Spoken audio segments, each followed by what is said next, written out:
Good morning, wonderful people, great dear friends, wherever you are on the face of this planet. Once again, we welcome you to our live presentation. This is our question and answer session that comes to you intermittently every Friday morning, evening, noon, or afternoon, depending on where you are around the world. I know that for those of you who are in California, in the United States of America, it is not yet your Friday. I believe you're still on Thursday night. We welcome you. Today's date is the 19th day of March in the year of Most High Elohim 2021. The time now is 6 minutes past 7 p.m. 7 a.m. 7 a.m.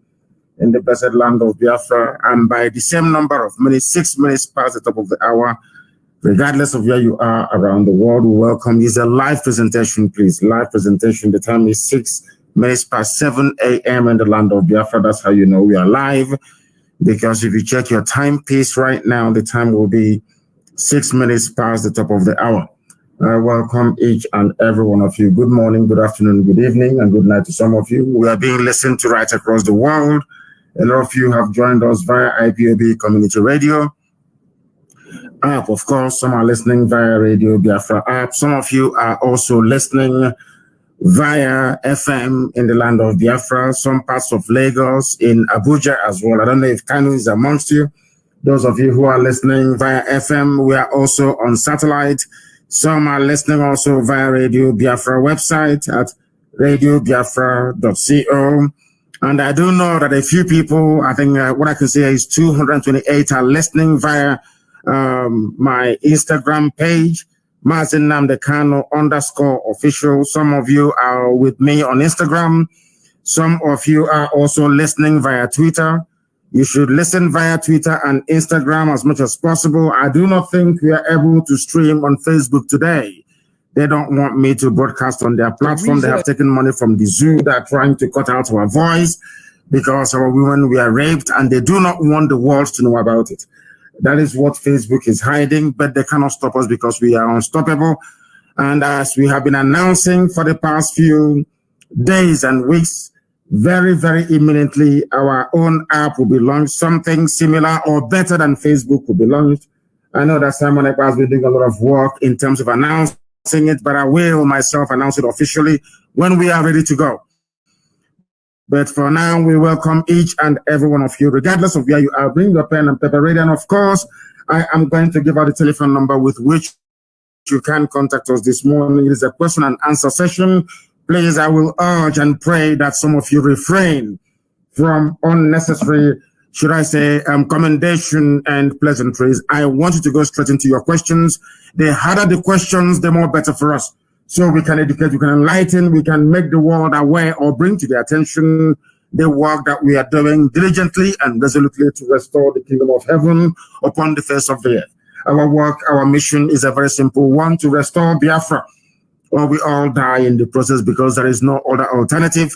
It is a good thing now that the Janjaweed are on the run. It's a good thing also that our people in the West, our Yoruba brethren, have woken up. We are waiting for middle belts to rise up as well, so that we can dismember and bring the damnable zoological republic to an end, to end the misery that it has continued to heap on the lives of those who are unfortunate to be born into that contraption. Once again, we are going to pray as it is usual and customary here with us. My name is Nnamdi Kanu. I am the leader of IPOB all over the world, indigenous people of Biafra, the largest mass movement on the face of this planet Earth. I am the director of Radio Biafra and Biafra Television, and by the very special grace of the Most High Elohim, a servant of the wonderful people of Biafra. As I have welcomed you, please endeavor to welcome other people, endeavor to share your link as far and as wide as possible, that others may also participate this very morning. I am not sure that the advertisement for this program went out far and wide, but we are here all the same. And I'm sure by the time we get to the 30th minute of this program this very morning, afternoon, and depending on where you are, a lot of you will be able to join us, because I know that some people are still sleeping, especially those in the time zone adjoining that upon which Biafra sits, which is 1 hour before Greenwich Mean Time. We must pray. And of course, in the language of heaven. Ezi onye nwanyị na Chineke na dị ngọzi mara mgbe ebighị ebi. onye ọ bụ naanị ya ka ike niile nọ n'ọbọdịrị aka ya, onye anyị na-aja mma wee na-eto wee na-agọzi aha nsọ ya mgbe niile, Chineke nna nke usu niile nke ndị agha, onye pụrụ anyị n'ihu ma pụrụ anyị n'azụ, onye na-echebe ndị agbanyeghị ihe niile nke anyị onwe anyị na-agabiga n'ihi na anyị bụ anụkpa ahụ. Arịrịọ ka anyị na-arịọ, otuto ka anyị na-eto gị, nsọpụrụ ka anyị na-asọpụrụ gị, ịja mma ka anyị na-aja aha nsọ gị n'isi ụtụtụ, ehihie ma ọ bụ abalị, ebe na ụmụ gị gbasara ka ụkpaka n'ụwa niile, n'ihi na ịkwara anyị na nkwa n'oge ahụ wee ruo mgbe ọbụla anyị kpọkwuru aha nsọ gị n'ime mmụọ na eziokwu, na ị ga-akpọkọtakwa anyị ọnụ ọzọ, na anyị ga-efekwa gị n'ụzọ ziri ezi, na gị onwe gị ga-abụ nna wee nye anyị, anyị onwe gị ga-abụ ụmụ wee nye gị nna nke igwe. N'oge ahụ eruo ka iwe nye anyị Biafra ọsọ ọsọ ọsọ ọsọ, atụfughị mgbe, n'ihi na ndị iro abatawo ala nsọ gị nna nke ebere dị ngọzi. Atụmatụ ọjọọ ha niile n'isi ụmụ gị nna nke ebere bụ nke ga-abụ ihe efu, ka ha rabụ ndị kụniri wee na-agbara ndị janjaweed odibo n'ime anyị nna nke igwe, na ị ga-ekpochapụ ndị dị etu a n'aka nsị agapụkwa ha ụlọ nna nke ebere. Anyị wee na-arịọ gị eze ebube dị ngọzi, lekwa ezinụlọ gị bụ IPOB n'ụwa niile, ka i wee bụrụ ndị gọziri ha agọzi nna nke igwe, na ndị dị etu a bụ ndị eturu ugo n'ihe ọbụla, ọkụ aka ọbụla nke ha na-aga, echiche ọbụla ga-ebutere ha nsọ otu na nsọpụrụ na eji ama nna nke ebere dị ngọzi na ị ga-agọzi nke dị etu a. Anyị wee na-arịọ ike igbe lekọta ezinụlọ gị, tụmadụ ụmụ gị bụ ndị nọ na Eastern Security Network, bụ otu nche nke gị onwe gị họpụtara wee gọzie, ka ị wee leta ha n'ụzọ pụrụ iche, ka ha wee mụrụ anya mgbe niile eze ebere dị ngọzi, n'ihi na ewezụgaghị nna nke ebere, ndị nche ka ha rabụ ndị na-echebe obodo ọkwa n'efu ka ha na-amụ anya. Onye nwe m dị ngọzi, Chineke nna eze ebube, Chineke nna nke ụmụ Biafra, Chineke nna nke ndị IPOB, anyị wee na-akpọkwa ha nsọ gị, wee na-arịọ gị, wee na-aja ya mma, na-asị otuto niile na nsọpụrụ niile dịrị aha nsọ gị ugbu a ma ruo mgbe niile ebighị ebi, ka anyị na-arịọ gị. Ise. Our lines are going to open this morning, and I will take your questions. And as always and ever, please, when somebody is speaking on the line, endeavor, because we're only going to use one line today, and that is Signal, of course, because we are encouraging everybody to move away from WhatsApp into Signal, and very soon, of course, into the new device, the new social media platform that we are going to launch. Very, very important, please, that you pay attention to every announcement concerning that very imminent app launch that we intend to do in no distant time. The number to call this morning on Signal, please, Signal, is +44 7761 825 346. I repeat, +44 7761 82 5346. I do know that a lot of people are still sleeping, but we are here now. And once you try to contact us, I will accept your number, and then you will be able to speak to us. We are live and we are direct. And of course, the whole world is bearing us witness. Our lines are now open. And if you wish to participate or call us, you are more than welcome to do so. Once again, this is a live presentation, please. And we are only using one line to broadcast this very day, and that is Signal. And And might I also remind each and every one of you, if you have not prayed for IPOB, if you have not prayed for this very noble family, of course, those that are guiding us, ESN, if you have not prayed for Eastern Security Network and for the coming of Biafra, I do suggest that you do so immediately. Let us go and take this call. Our very first caller this very morning, afternoon, depending on where you are. The caller on the line, can you hear me? Please, your name and where you're calling us from, and then your question, please, if you may. Perfekt. Good morning to you. Crema in Vollendung. Espresso. Jetzt noch. From Hungary. You're calling from Hungary? Yes, sir. Please go ahead. We are listening. Please, I want to ask something. All these Efulefu, because all these Efulefu and their children with their entire family, what is going to be the situation when we start Biafra? Are they going to be in Biafra land with us? Because if they continue to be in Biafra land with us, the same thing will be applicable the same thing their father did is what they're going to do, just like Nneamwodo. What is going to be their condition in Biafra land? That's what I want to know.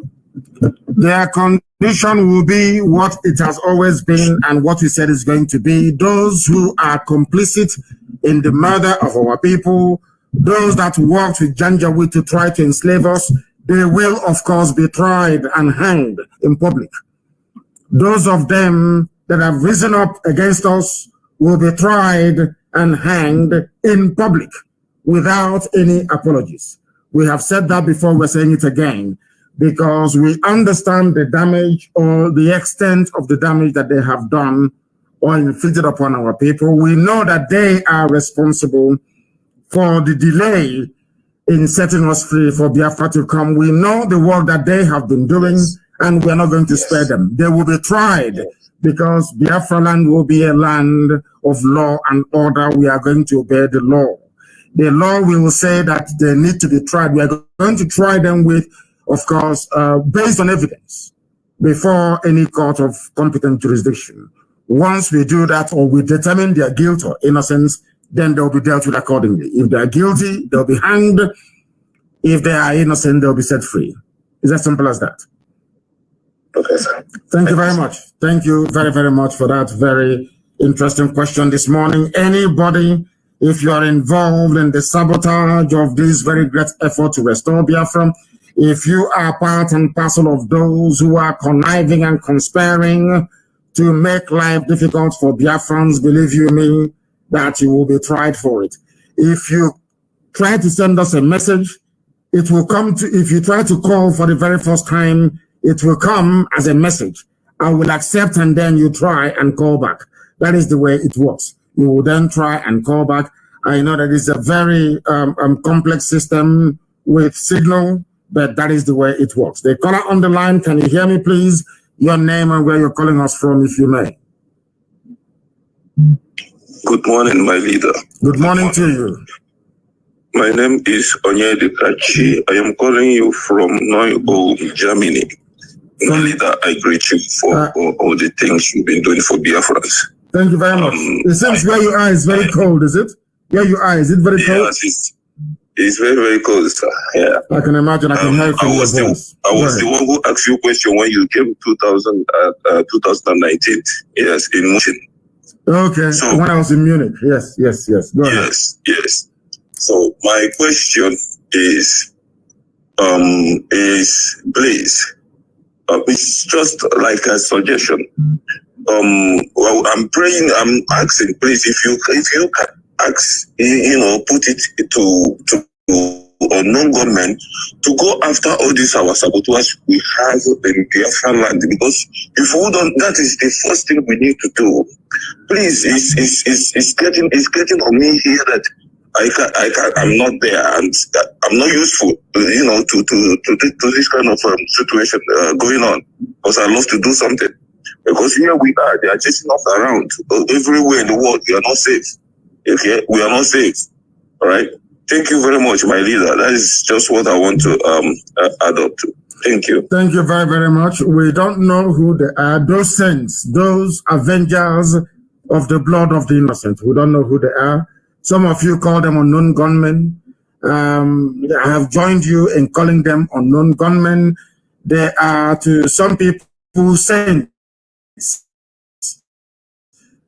Sent by heaven to avenge the death of the innocent at the hands of the zoo security agencies. And from what we have seen that they have been doing so far, some of you have been hailing them. As for me, anybody who is involved in the death of the innocent do not deserve any mercy.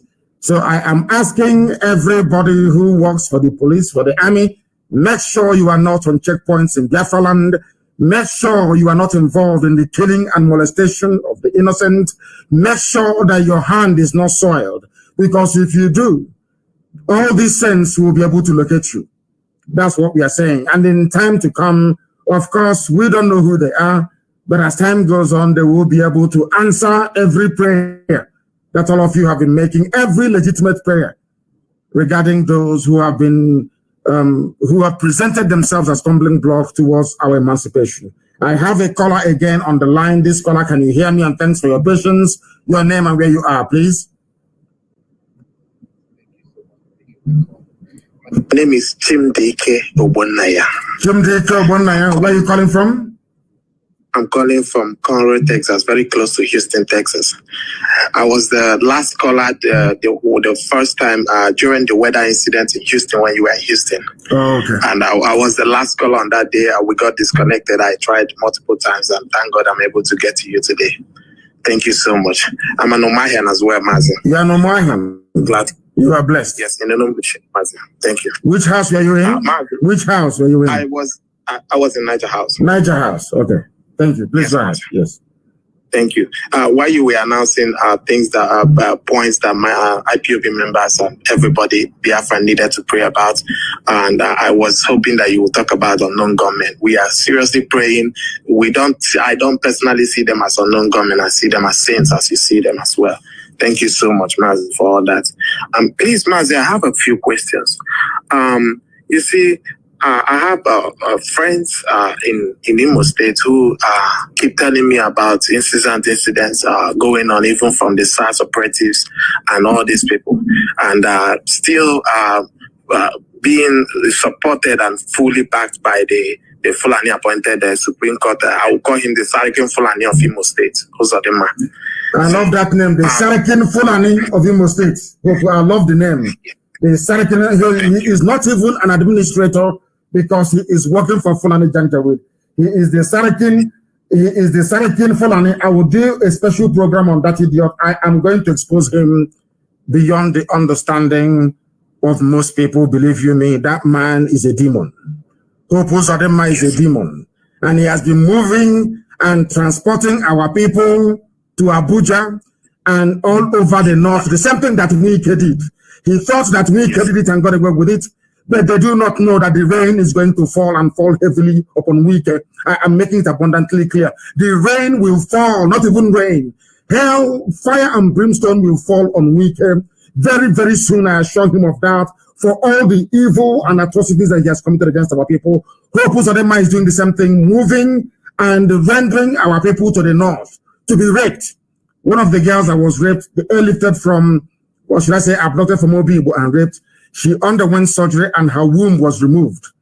I have the pictures only a few days ago in Lagos. Her womb was removed. I have the pictures. It is horrific. It is horrible. She was the one subjected to multiple rape. A very young girl raped as a result of what Wike did. And that is exactly what Hope Uzodinma is doing right now in Imo State. That man is beyond evil. He is the Sarakin Fulani of Imo State. As you have quite rightly tagged him. Please go ahead. Thank you, Mazi. So that was actually one of the things I was going to say, because my friends tell me that the incident abductions, it's even increasing. And you see someone today and they go out and you don't see them anymore and nobody can trace their whereabouts. So Mazi, if and I even saw about the incident today, yesterday in Anambra. If there is a way we can get across to our people over there in the ESN to if we can, I'm supporting more and I'm calling for more support to get our people in ESN to go over there and be on the watch, because people are missing every day, Mazi. It is that bad. And on the other question, I saw a lot of people saw broadcasts, and I'm trying to say if it's possible for you to address people that might be not so okay with broadcasts that we saw from the man in the creek that just starts his own government and wants to make people to follow him, which is not going to happen, so that people will be rest assured that everything is under control, under one command, as it has always been. Thank you, Master. Thank you very much, and very, very incisive questions you presented this very morning. Let me make it very clear, abundantly clear. Let me start from the last. That we are not under any government. This is, I think, about the 6th time they have tried to launch a government. I saw the very mischievous headline from Nation newspaper yesterday, alluding to the fact that I had given my support idiotic and ridiculous formation of any government. The only reason why I have not come out to totally condemn it was because they said it is a customary government. It is not the government of Biafra. It's just like the way you have the 12 Sharia states in the north. They operate a customary Sharia system that suits people of the Janjaweed, leaning. Those who are being controlled by the Fulani Caliphate. They have the Sharia in the north.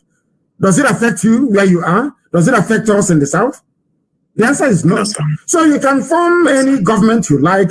It can maybe you and your friends can get together and form a government. Nobody's stopping you. It is called a customary government. Some idiots tried to form the same rubbish many years ago. Some of them tried to pressure me into forming a government. And I said to them, no, that before you form, our people are Republicans, they are Democrats by nature.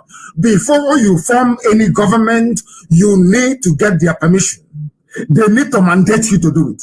You just can't wake up in the morning and insultingly say that I'm forming a government for Biafra. Somebody who is a Janjaweed, somebody whose allegiance is to Saudi Arabia, somebody that despises Israel, somebody who is a nobody, has no following. Even the wife doesn't follow him. You want to, anybody can, in the zoo, you can announce anything, and if you give them money, they will carry it. We know the work that DSS is doing. They even went as far as issuing an op-ed. Somebody wrote an article trying to extol the virtues, trying to insinuate that somehow this wonderful, noble, unbreakable family has been divided. And I said to the person that you are insane.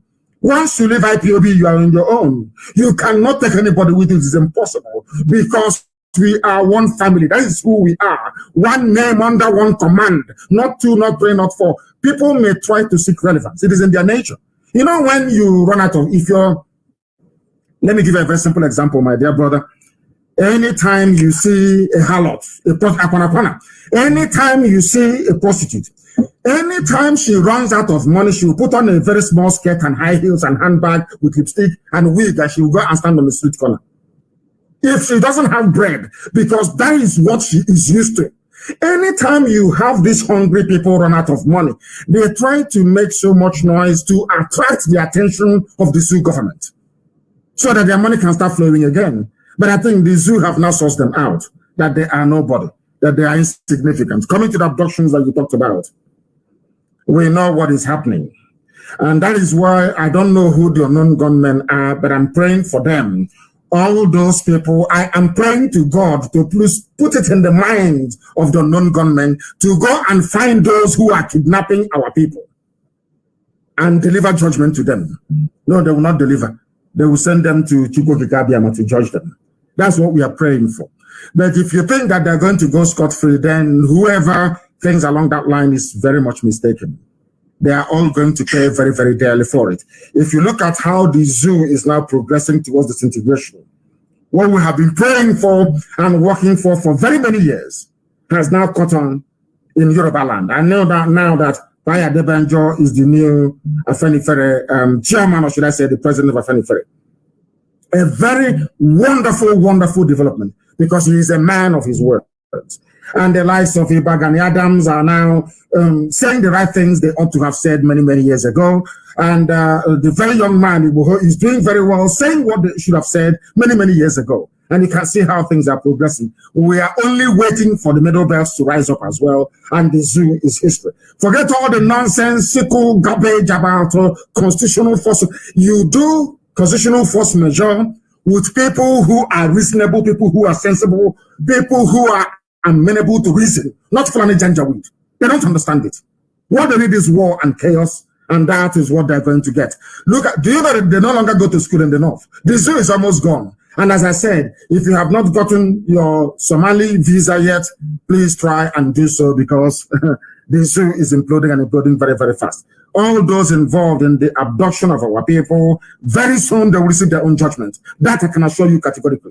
And thank you very, very much for calling. And wherever you are, as you pray for ESN, pray for IPOB, also pray for those saints. They are saints, sent from heaven. They are called unknown gunmen. But to me, they are saints. Thank you very much. Thank you very, very much. Our lines are open. You can call us a very brilliant, a very wonderful call. Wherever you are, please, we welcome you. This is Radio Biafra Live question and answer session. We used to do this every Friday until some things caught up with us, but we are here back once again answering very difficult questions. No matter how difficult those questions are, we shall answer them. The caller on the line, can you hear me, please? Your name and where you are. Good morning, Mazi. Good morning. My name is Kenneth Nnachuku, calling from Germany, from Bremen, Germany. Your name is Kenneth. I want to know your proper name. That one you're answering is a Danish name. It came from Denmark. Okay, what is your proper name? Oh, my name is Umunna Nnachuku. Very good. Umunna Nnachuku, thank you very much. Named after heaven itself. From where? Thank you, Mazi. I'm calling from Bremen, Germany. From Bremen in Germany. It seems only Germans are awake this morning and those from Texas as well. Please go ahead, you're listening. Go ahead. Yeah, Mazi, I just came back from work this morning, so I have to wait for your question and answer. So, Mazi, I just have two articles for you this morning, and I hope it will not be so difficult to explain them to me. One important thing I want to say is, I want to ask first is, we are having a very big problem here. And the problem we are having is a lot of us, we don't have a passport anymore. They are expired. And when we try to apply for our passport in the embassy, most of us that are in Facebook, that are really posting a lot of things about the disintegration of Nigeria, they are refusing us passport in one way or the other by not even giving us an appointment to get our passport. So, and we don't actually know what to do. Some people are running from Germany to Holland to go get their passport and just stuff like that. So, but now most of us don't know on how we go about this thing. So, it is a problem. So, I don't know how you can clarify these things for us, how we go about it. But a suggestion for it, how I thought, is like in Germany here, officially in Germany here, we are like not registered officially in Germany here, because like the IPOB Bremen where I belong to, we are registered, and in Europe they have a way their law works. It's like every state have their own law. So as we are registered in Bremen, it's like we are registered under the law of Bremen.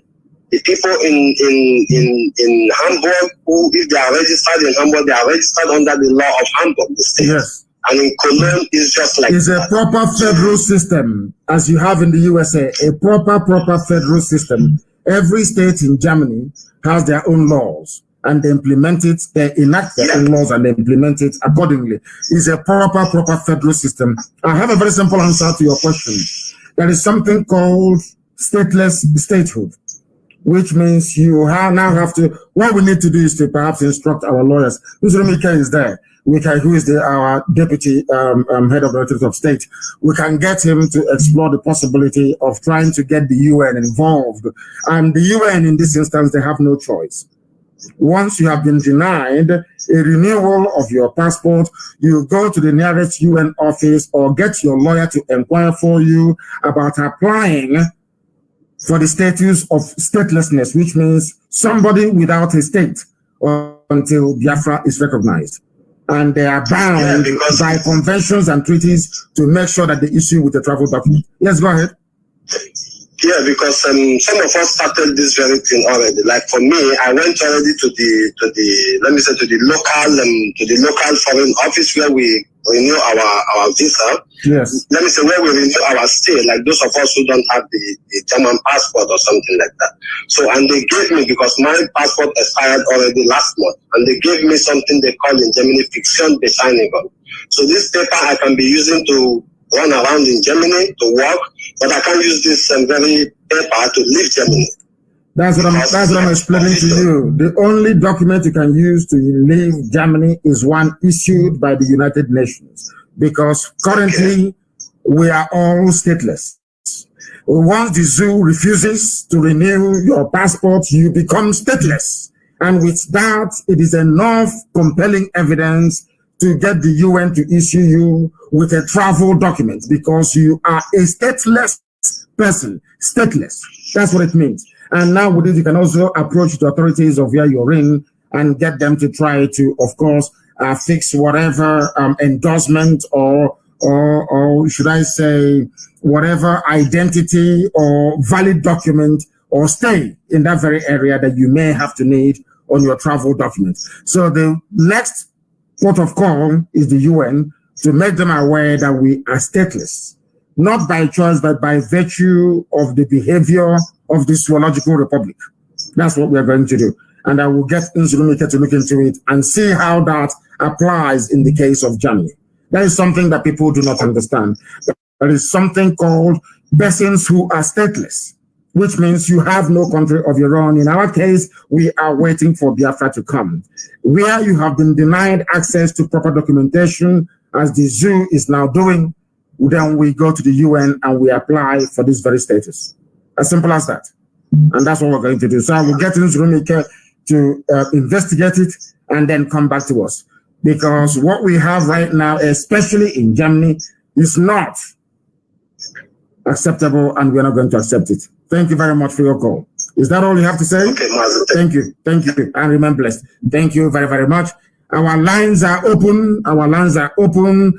This is Radio Biafra. We are live and direct. Your name and where you are, please. Sorry, I can't hear you. The caller on the line, I cannot hear you. Hello, good morning, sir. Good morning to you. Please, your name and where you're calling us from. Yeah, good morning. My leader, my name is John China Sokuchima, a regular caller calling from Abba. From Abba, please go ahead. Yes, my leader. May Chukwu bless you and keep you more stronger as you are pushing us to this our glorious land. Yes, sir.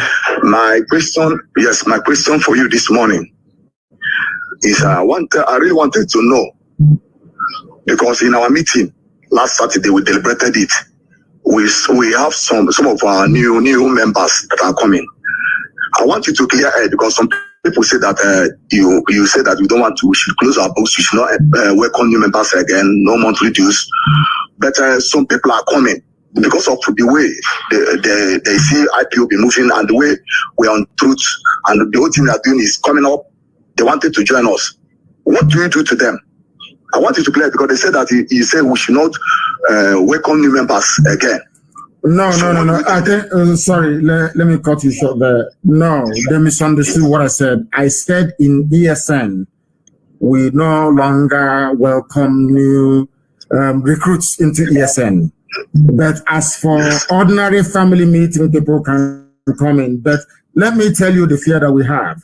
There are a lot of people who have been recruited by the zoo to identify our people for abduction. So where you have a temporary moratorium in place where people are not being accepted, or should I say new members are not being accepted, it is for a very simple reason that we need to keep those who are there before secure and safe. And coming to the issue of contribution, yes, allow me to repeat. I do not want, there are no more monthly dues for the time being until I lift it. No more monthly dues in Biafra land alone. Outside Biafra land in the diaspora, people are allowed to continue to contribute. But in Biafra land, no more monthly dues in Biafra land. And I would leave it to the coordinators on the ground to determine those of them who should be admitted into our meetings. But for ESN, the door is shut, it is closed. No more. We have enough people and they're doing wonderfully well. And we need to make sure that anybody coming in is sensible enough, is understanding enough to appreciate the level of discipline required for you to serve in ESN. ESN is more disciplined than any army in Africa at the moment. And we don't want people to come in there to contaminate it. Thank you very much for your call. Thank you very, very much for your call. And I welcome it this very morning. Our line, once again, and please let me remind you how it works. You will call and we will take your, once I accept you, then you can then call back. Because if you call initially as a first-time caller, you may not be able to be accepted. The caller on the line, can you hear me? Do we have a caller on the line? We have a caller on the line. If you will bear with me, please. Too many calls are coming in. If you will please bear with me, let me put you on speaker. You are now live to the whole world. Yes, your name and where you are. Good morning, Mazi. My name is Mazi Nnamdi. I'm calling you from India. Okay? From India. Yes, go ahead. Please go ahead. Yes, Mazi, I want to ask a question. Yesterday, we saw what happened in Yoruba land. I believe that they are stepping up and they are becoming more serious about Yoruba agitation. So what I want to ask is, for now, I understand that steps has been made to wait to them because we understand that we need alliance, we need friends to shoot together and how to confront our enemy and champion our cause. So what I want to ask is, what are we making to unite with our Yoruba brothers? Because I understand that in the future, if we want to overturn how things are going in Africa and in West Africa, we need a union of a such union that Great Britain operated. We need the Yorubas, we need the Middle Belt, and even extending to our brothers on the Amazonia. So what kind of system do we think is viable for us to be able to change how things are going in West Africa today? And do we think this is the time, as we are fighting together, do we think this is the time to start championing for that tomorrow that we might need to change things in Africa? And on that basis, I want you to as well assure our people that have whatever in Yoruba, in the Middle Belt, and wherever they might have what they call their properties, that this union as well is going to protect their interests. And they should not be afraid of anything and come back home or join this cause on whatever accord they can be able to join.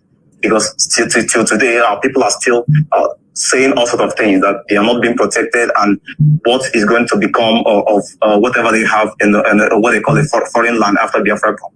So I want you to, on this basis, assure them again that things will be, their properties and everything they have got there is protected. This is my question this morning. Thank you. Thank you very much, and I will answer your question. I will answer your question, and you should continue to listen very, very carefully. We are working very, very closely with our Yoruba brethren, working very, very closely with them. You must understand this very carefully. We have held series of meetings and continue to hold series of meetings. It's not hidden. I am not hiding it. That is the reason why we can do what we have been doing, what we've been doing. And that is the reason why our Yoruba brethren have now risen up, because they know that we cannot go behind their back to go and cut a deal with the Fulani to allow a Fulani invasion of Yoruba land. As a revenge of what happened during the war, they know that is not going to happen. We have a very clear understanding. We know that our future and our fates are intertwined. We know the game that the Fulani Janja would have been playing for years, playing us against each other, whilst they remain at the helm, impoverishing everybody. That era has come and gone. We are one with the Yoruba people right now. And let me repeat, you talked about development across that very sub-region, all the way from Amazonia to the Middle Belt to Yoruba land, all the way along the coastal lines of West Africa. We are going to give them free oil and free gas. Very, very important, starting from Yoruba land. Rather than having Dangote refinery, what we are going to do, we'll use that same pipe laid by Dangote from Bayelsa all the way to Lagos, where he's doing his refinery. The Yorubas will own it, and we'll give them oil and gas for free in perpetuity. The same thing we shall extend to Benin Republic. The same thing to Togo. The same thing to I think Ghana now, they have their own oil. Anybody who do not have oil and gas, we are going to extend it to them. Our mission is to develop everybody and to free everybody, not just Biafra. Everybody has to be free, because it's called economies of scale. If they are doing well, you are also doing well. If they are poor, you are also poor. Go and ask Germany how much they spend trying to get every component part of the EU to be as developed as Germany is.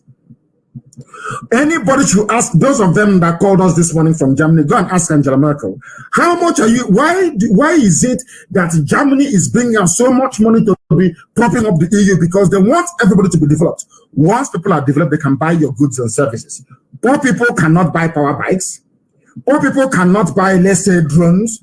Poor people cannot buy flat screen TV, the smart TV. No, they need to be rich. And now, if you have a company, let's say in Biafra land, manufacturing all these things, and there's nobody to buy it, what are you going to do?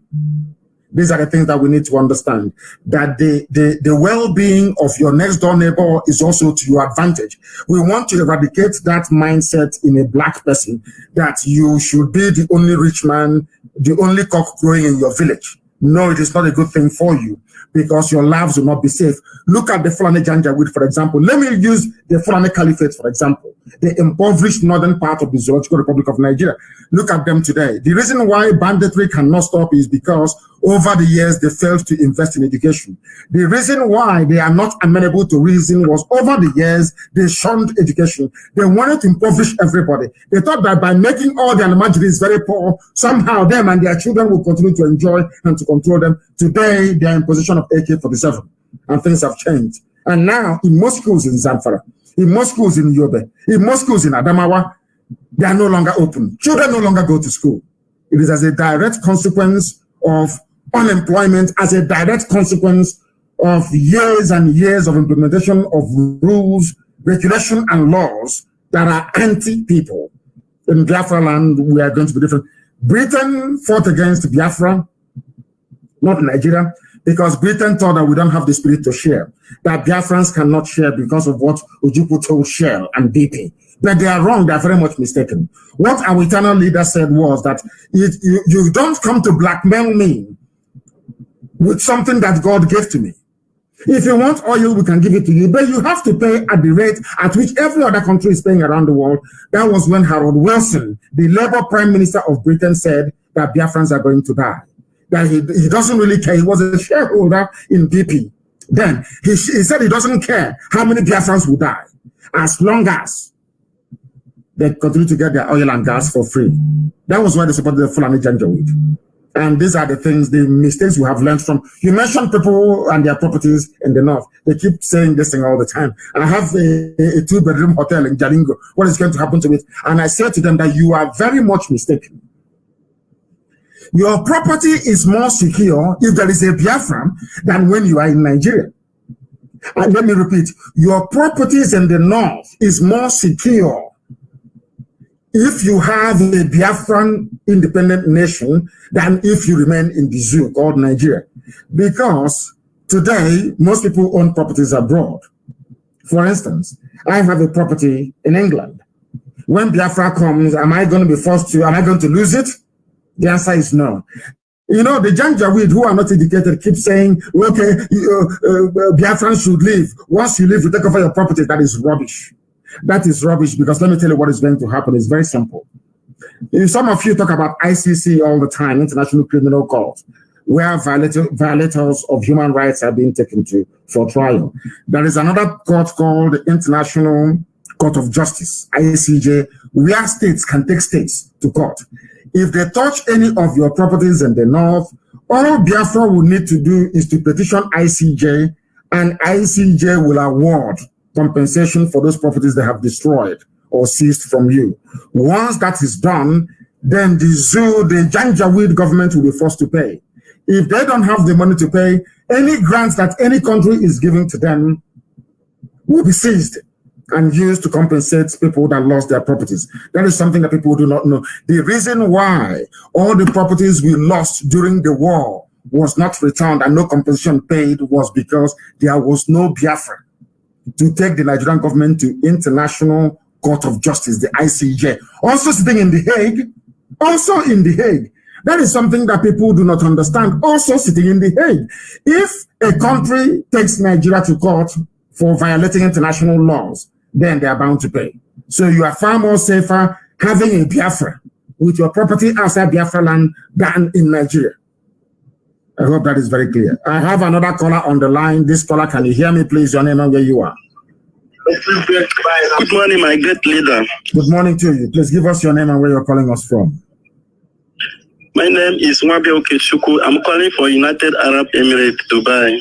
From Dubai, a very beautiful and wonderful place. One of those who operate a truly federal system, because Abu Dhabi is free, Dubai is free, Qatar is free, and one other one as well. I've forgotten the name.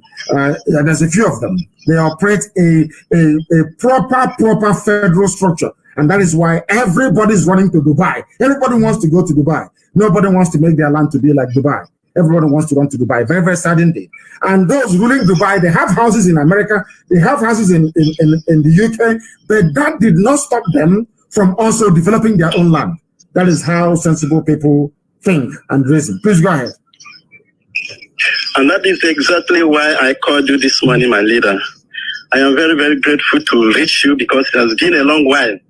I have tried my best to reach you, but all to no avail. And I'm very grateful this morning. Sir, I am very, very happy. Meeting today is an opportunity that I will never forget in my entire life, and I will tell it to my children. Sir, what I want to say is about the issue of what is going on in Nigeria right now.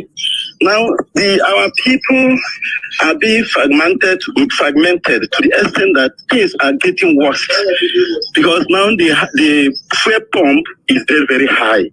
Now, traveling from Biafra land to Lagos and all this traveling are very, very expensive. Everything is now very, very expensive. And our people are not ready to do anything about it. And the issue is this. This Fulani Janjaweed, they are using this opportunity to gather more money to keep on fighting us.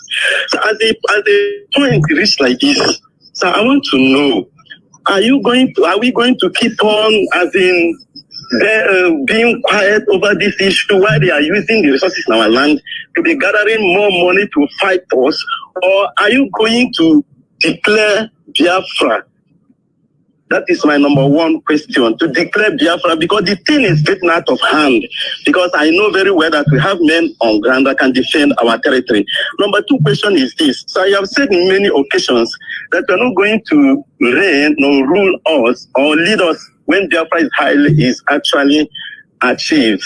So I want to know, what if we IPOB worldwide insist that you must rule us or lead us to show us a shining example of what leadership or a president is all about in Africa, because we are about to experience the best government, the best nation ever in the history of black race. So I want to know what you have to say about it. What if we say no, that you must reign or lead us to show us a shining example? So that is number two. Number three is this. You gave 40 days ultimatum for the checkpoint in Biafra land to be evacuated or to be removed, because they are using this means to be killing our people, doing a lot of things. You will buy one bag of rice from Lagos, want to give your people from your village. They will just block everything on the way and collect everything, and they don't know what you went through to be able to get this. And at the same point, they are killing and extorting money from our people. And in the same checkpoint, they don't want anything good from other places to reach Biafra land. They have been doing a lot of bad things in that checkpoint issue. Sir, I want to know if your order is still intact, that after 40 days ultimatum, that this checkpoint will no more be seen in our great land, Biafra. Thank you, sir. Thank you very much, and remain where you are, and I'm going to answer your question.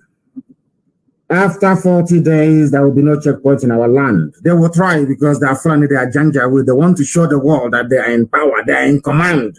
They own the army, they own the air force, they own everybody. That is the way they behave. But they're in for a very rude awakening, I assure them. I will get to the issue of checkpoints in a minute. Am I going to declare Biafra? The answer is no. You people will declare Biafra or give us the mandate. I said us, not me. Give us the mandate to declare Biafra. Before Ojukwu declared Biafra, he was given a mandate. Then the cockroach, the hotelier, came and was declaring Biafra. I think after every 6 months, he declared Biafra. And nothing happened. They will settle him. He went and sat down. Another person came out a few days ago to say he's declaring Biafra. It is an insult to our collective intelligence that anybody should come out to declare anything without proper consultation. You know, they try to accuse us of not consulting properly. What we are doing is the groundwork. Our people are Republicans. Our people are Democrats by nature. Everybody wants to be consulted. And when the time comes, everybody will be consulted. As I said before, they tried to push me to declare Biafra. And I said, no, I cannot declare Biafra. I don't have the authority. I am not Biafra. I am a Biafran citizen. Only one person among 70 million people. I don't have that power nor the right to do so. I am not a dictator. The reason why we put IPOB on the straight and narrow is because we need to enforce discipline. There is a level of discipline you require when you are facing a very recalcitrant enemy. or when you're surrounded by enemies. That is only what we try to instill inside IPOB. That doesn't mean when it comes to the issue of governance or matters of state, we now arrogate powers to ourselves. No, we're not going to do that. What we'll do is to wait for you Biafrans to say, now is the time to go ahead. Everybody will be involved. And then Biafra, you cannot declare Biafra without defending your borders. It doesn't make any sense. The day we are declaring Biafra, we are defending our borders that same day. If you see any Janjaweed, that Janjaweed is dead. If they fly their aeroplane, we'll bring it down. So we know what we are doing. I don't want people to rush us. We want to cross all the T's and dot all the I's. We know what we are doing. Our people should not be in a hurry. Nobody is in more, should I say, urgent need of Biafra more than myself, because we have suffered and have continued to suffer. But we must do it accordingly, or else our people will break away. Some of them break and run back to Fulani and say, this is not what we planned. And they go and connive with them. We want to make sure that every avenue for saboteurs is shut down. Every avenue of the escape will be shut down. People should believe in what we are doing. Our strategy is spot on, and we can never fail. I am not going to declare any Biafra, not now, until you give me the mandate to do so, because we are Democrats. Any idiot can declare whatever he or she thinks works for them. If the zoo can give them money because they declared Biafra, that's all. But I know that the DSS is behind it. As I said, there was an article written.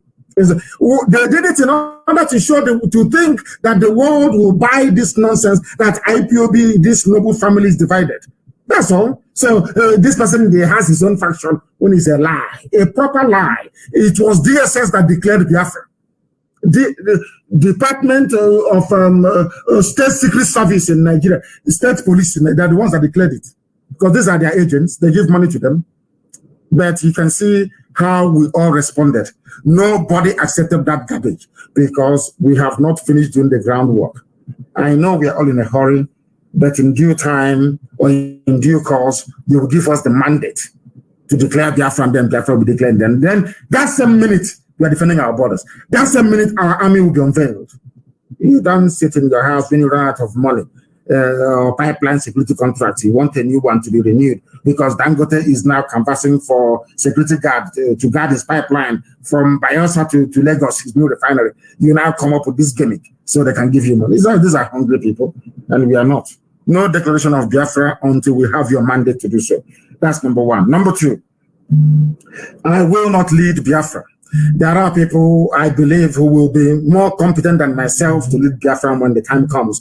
Only Biafrans can choose who is going to lead them. And Biafra will not even have a chairman or a president. My recommendation, which I will urge people to vote for in a referendum, is to have a confederate system and to have premiers managing each and every of the regions. That is what we are going to do. That is something we must understand. A prime minister, yes, but not a president. We are not going to concentrate power in the hands of only one man. It is not going to happen. Very, very important that we understand this, please. And about the checkpoints, after 40 days, there'll be no more checkpoints because they are using it to abduct our people. They are using it to kill our people. They are using it to make life difficult for us. There will be no checkpoint. And then there will be no apologies for any action we're going to take. And I want the world to take down to telephone numbers. Even from today, wherever you see a checkpoint from this very morning in Biafra land, I am going to give you two numbers this morning, please. They are our inquiry lines. If you have any issues, if you have any case, if you spot any saboteur, if you know anybody who is pointing out our people to be arrested, you have their name, you know where they come from, I am going to give you a number this morning to call. That very number, once you call it, you leave us your details, then we go and find those people. We go and look at the checkpoints, and then the rest will be done. The numbers are, now I'll give you the number in a minute. The caller on the line, can you hear me, please? Your name and where you are. Good morning, Mazi. Good morning. My name is Simon. I am calling from America. From Spain. Thank you for giving me this opportunity. Yes, please, go ahead.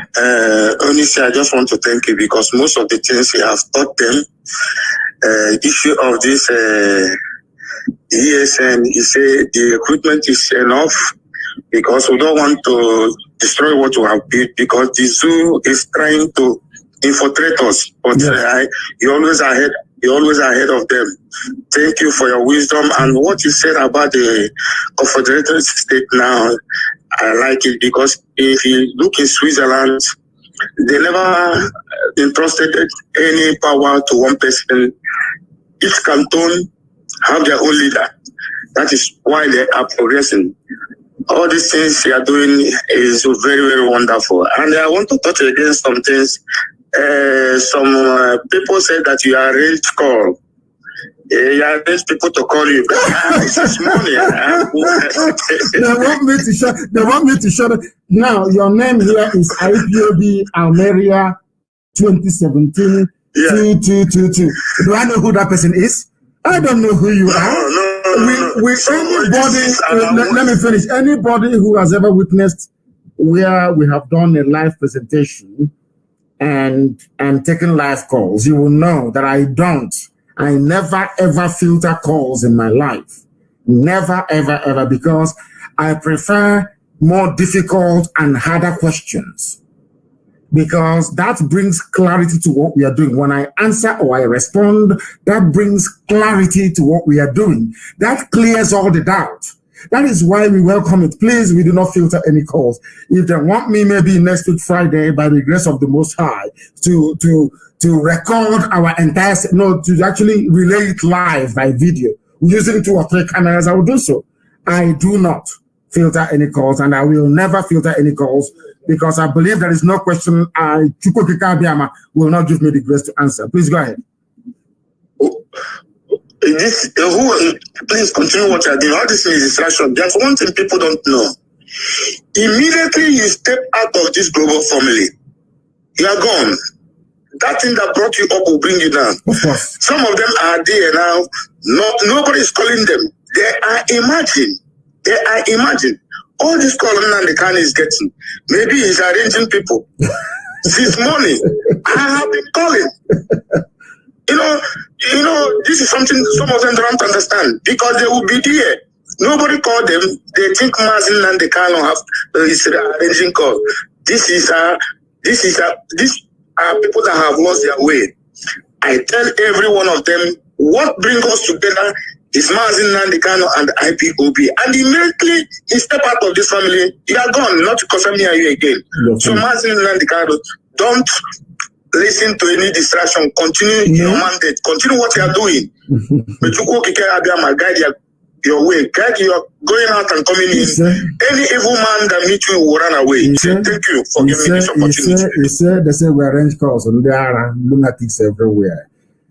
We had a caller on the line. That caller is no longer there. Maybe they will call us back. Maybe they will try and call us back. There are many people who are calling, but I want to deal with one issue first. The last caller mentioned Switzerland. Switzerland is doing very well. And let me tell you why Britain said no to Aburi Accord. This is something that it's only now that we have hammered on this issue. It has now dawned on everybody that Britain never meant well for each and every one of us. I am a British citizen, don't get me wrong. There are good Britons, good English people, good Scottish people, good Welsh people, good, wonderful Irish people. But there are very evil people amongst them as well. The caller on the line, can you hear me before I deal with the show, Switzerland? Can you hear me, please? Yes. Your name and where you're calling from? Okay, my name is Uche. I'm calling from India. Uche from India. We are listening. Please go ahead. The world is... Did I arrange you to call this line this morning as well, as they said? No, I saw it on YouTube. I've been trying to get you online for a long time. Thank you. Please go ahead. I'm even surprised that I'm...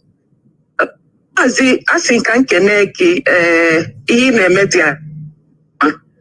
you. So,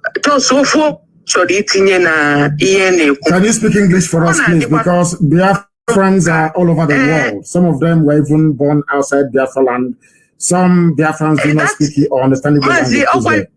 I'm just trying to make some things, so let's be using our own mother tongue. Understand? Yes. I think it's going to be more safer for us. Like Yoruba people, sometimes I'm going to their, you can never hear them speak English, but I don't, the problem, that is what our Igbos see Igbo person, that person will speak Igbo to you. It's impossible. Everything is not English. But when we speak our language, know what we are saying. That is when you will go to their bar, think you are standing at the front. We shall do so. We shall do so in the future. If we can be using Igbo, you understand? So let's have secrets. No. Let me explain this to you, my dear sister. We will, but Biafra is more than Igbo-speaking people. We are all Igbo people. I've said that many times, and I have irrefutable scientific facts to back up my claim. But the thing is that because the Igbo, let me say, the central-speaking Igbo people from the lower Benue all the way to Ahoda never conquered anybody. One thing people don't understand is that even the Yoruba nation is not homogeneous. An Ijebu man is different from an Ilaje man. Ilaje man is different from somebody who comes from Ife, from Ile-Ife. They are all different people, but there was a conquest from Ile-Ife. The royalty from Ile-Ife spread out, the Oni and all the rest of them, over many years, and conquered other vassal, should I say, clans around them, and they all spoke one Igbo language. Sorry, one Yoruba language. Had there been an Igbo king, for instance, had there been an Igbo king, and that king decided to go on conquest, they will go and conquer other people, and by virtue of that, they will now start speaking Igbo language. The same way that Britain conquered us and we're speaking English. That's how this world works. Look at the parts of Africa conquered by French people. They are now today speaking French. The parts of Yoruba, people will now call Yoruba today, we are conquered by the throne of Ile-Ife. And they're now speaking Yoruba, a language we call the Yoruba. Look at the Hausas, for instance. The Hausas conquered a lot of people in the north and built their empire. Today, they are all speaking Hausa, of course, aided by their own invasion of the Fulani. So you must understand this. So in Biafra land, we never conquered anybody, and nobody conquered us until the white man came. That's why we all speak English. Now, what we are going to do is this. We are having programs, we are scheduling programs on Radio Biafra where you will have this news that I'm broadcasting in Ibibio language, in Efik, in Esan language, in all the major languages that we have. And I think the major ones we have are Igbo, we have Ibibio, we have Izon. Even, do you know, even in Bayelsa, even in Ijoland, they have four languages, even more than 4. Are you aware of that? They have 4. Wow.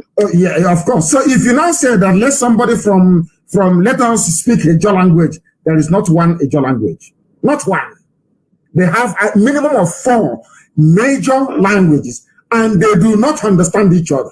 You must understand this very carefully, why we use English all the time. We have Isoko, of course, Isoko is related to you, but we'll come to that later. We have Urobo, and we also have Ishekiri. So that is why we speak English. But we are now designing programs on Radio Biafra to accommodate all these dialects, to accommodate all these languages, to make sure that, as you quite rightly said, we communicate in a language that at least the enemy will take 1 or 2 days before they can decipher, take them 1 or 2 days before they can interpret and understand what we are saying. And also tagged on to that, because I said I'll answer this question, it's a good thing that you underline. In Switzerland, my dear sister, in Switzerland, they speak 3 different languages in Switzerland. Do you know that? Switzerland, there is no official Swiss language, not one. They have 3 official languages in Switzerland. They speak German, they speak Italian, and they speak French in Switzerland. So depending on the canton you're in, what I was alluding to earlier is the fact that you can see how successful Switzerland is. They run a confederation. You can see how successful the UAE is. They run a confederation. You can see how successful the United Kingdom is. They run a quasi-confederation because Wales have their own parliament. They make their own laws. They speak Welsh language. Do you know that in Britain, it is not only English that is the language in Britain? Are you aware of that? There is something called Kanu, which is Welsh, yes, of course, in Wales. The same United Kingdom, the same Britain, the same UK. They speak a different language from English. The same UK, they speak Celtic language in Scotland. The language of Scotland is Celtic. They are Celtic people. In Wales, they speak the Welsh language. It is not English. Not English, not at all. This is something that our people don't know. But I'm telling you now, because there are some people bringing up their children in Wales not to speak English at all. No English. If you go to Wales, you will see English, a road or a city in English. You say the Welsh translation of that. Should Wales become independent tomorrow, there will be no English spoken there. Should Scotland decide to go the way of the ancients and go back to their original language, the Celtic language, it is not English.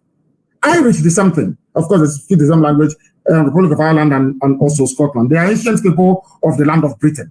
These are the things that most people do not understand. In Switzerland, they have 3 languages because you have Germans in Switzerland, you have Italians, you have French. Nobody is fighting. Do you know why? Because everybody is allowed to be on their own, to develop according to their own pace. That was what Ojukwu went to negotiate in Aburi with Gowon. Gowon saw sense in it, but as soon as they got a call from the British High Commissioner saying refuse it, Gowon and the Fulani Janjaweed never asked themselves, why would Britain not want us to implement this very act? Why would Britain deny us what they themselves have? Because we are black people, we never reason along those lines. That is the reason why the zoo is in a mess today. But look at Switzerland, they're doing very well. UK is doing very well. And UAE is doing very well. Exactly. They don't want us to have the same thing. And that was why there was a war. People don't know this. Nigeria did not fight a war because of secession. No, they fought a war between those that wanted restructuring and those that did not want restructuring. There's something happening today. And Nigeria will go to war again because... I don't know why that is so personal, because it's happening in this India. There is a place they call Tamil Nadu. Tamil Nadu, yes, I know Tamil Nadu. Bangladesh, yes. I mean to say. Yes, Bangladesh. Bangladesh was in India. But now, they have their own country.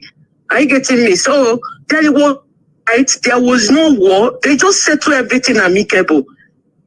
I'll be thinking, how is all this Nigeria thinking? I'm telling you, I say if Biafra did not come, I will not come back.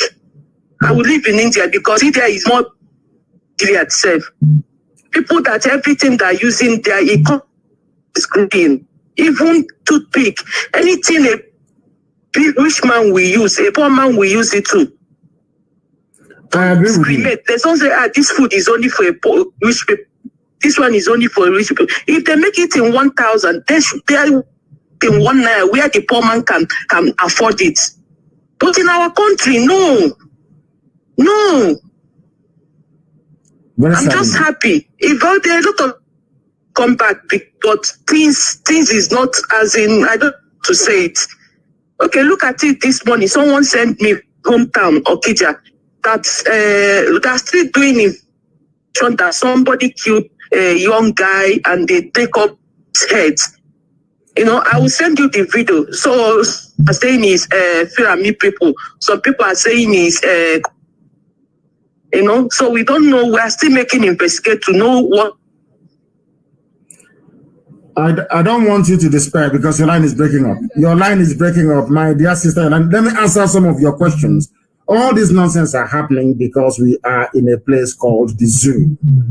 That is the reason why once we leave the zoo, our lives will be a lot more better. I said I'm going to give you telephone numbers to call anytime you see any checkpoint anywhere in Biafra land. I'm going to give you 2 lines to call. Only 2 lines, please. If you see a saboteur, if you see somebody pointing at people, these are the numbers to call. If you have any inquiries regarding what is happening, these are the numbers to call. If you want any issues clarified, these are the numbers to call. Please get your pen and paper ready. I will give you these 2 numbers, especially for those. It doesn't matter where you are. They are inquiry lines, please. +49 is a German. These 2 are German numbers. +49 162 730 6732. That's the first line. I repeat, +49 or 0049 if you are in a civilized place. In the zoo, it is 00949, but it is +49 1 6 2 7 3 0 6 7 3 2. That's number one line. I'm going to give you another line as well. Same German line. +49 1 7 6 6 7 3 9 3 4 1 0. I repeat, +49 1 7 6 6 again 7 3 9 3 4 1 0. Those are the two lines to call. Is our inquiry line. Anything, any questions you have regarding what we are doing, those are the lines to call. +49 162 730 6732. Again, +49 1766 73 93 410. Inquiry lines, not for our program this morning. The line to call for our program this morning is different, but I'll give it to you after this call. The caller on the line, can you hear me, please? Your name and where you are. Good morning, sir. Good morning to you. This is Tam. Sorry, what is your name again? Tam from Sapele. From Sapele, Tam from Sapele. Thank you very much. Thank you for calling. Please go ahead. I really want to ask a question, but I don't want you to answer it on air. If you can reach me back. Ask the question. If the question is not about me going to kill somebody, then you can ask that question live on air. What question? Let me ask you first of all. What is your nationality? What is your ethnic nationality in Biafra land? Where do you come from? Ijo. You are Ijo. Okay, thank you very much. Yes. What question do you ask? Please go ahead.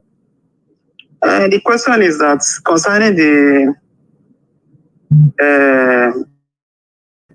militants, the ex-militants. Yes. Have you met with we are talking to every Biafran. Now I understand where you're going. We are talking to every Biafran of importance, not pigs or pipeline security guards. No, not gluttonous, money-hungry demons. No, we are talking to patriotic Biafrans across the range. You may call them militants. I call them Biafrans, right across the board, because together we are going to set ourselves free. No one entity can do it. That is a very known fact. Even our Yoruba brethren, they have realized that we must come together to defeat this monster, because the Fulanis, they have Britain behind them. They have the UK behind them. We have nobody behind us except God Almighty in heaven, and ourselves. That is why we must come together. And that is why there can no longer be any division. Anywhere you see division, then you abandon it. We are speaking to everybody, every Biafran, militants and otherwise. And together we are marching resolutely towards one destination, and that destination is freedom. Okay. Thank you very much. That's why I'm asking this question. Why are you asking? Thank you, sir. Go ahead. Because why I'm asking this question is because there are some set of people that have the capacity of commanding their people like you do in IPOP. There are some people that have that capacity. We are speaking to them. I can assure you, my dear brother, I can assure you that we are speaking to everybody. We are speaking to them. I had a meeting. I'm not going to say the type of meetings. I have meetings all the time with people of importance. The issue of Biafra is resonating everywhere. It doesn't matter where you come from. Izon, Urobo, Ishekiri, all the rest of it. Everybody wants to be free.